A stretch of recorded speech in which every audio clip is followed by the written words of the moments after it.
This is mainly a CB thing, but you hams might find it interesting.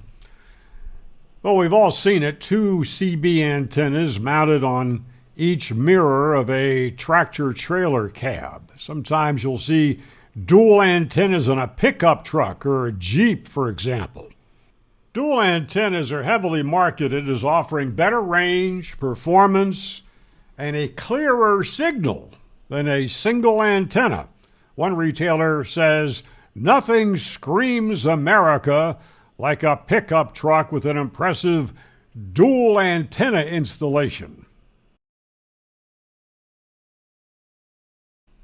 Now, the idea is that two vertical antennas are phased so that the radiation pattern is to the front and back of a vehicle. So if a truck driver spends hours on long, straight highways, his radiation pattern favors other vehicles on the same highway. But here's the problem. For that to work, the antennas must be spaced exactly a quarter wave apart. Now, for the CB band, that's about 9 feet. Otherwise, it doesn't work. Instead, you get unpredictable radiation patterns. The signal might even go up instead of going down the road. It's a myth that dual antennas double your range. Theoretical gains from correctly phased dual antennas in a mobile setup are minor, typically 1 to 3 dB at best, barely noticeable.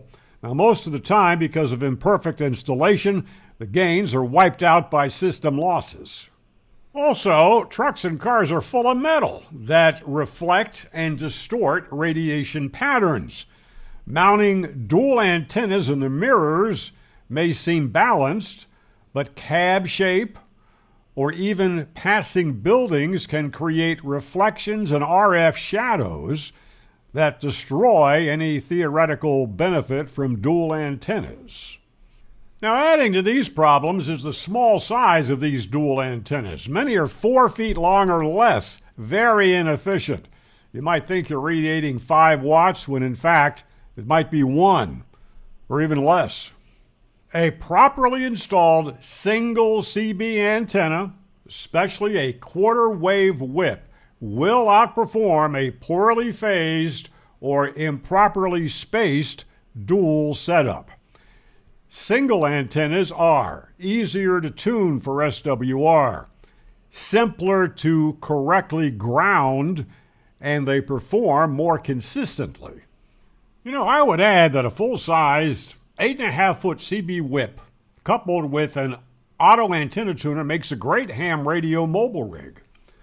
No issues with lossy motor-driven loading coils, for example. You can get a 102-inch CB whip for less than $100.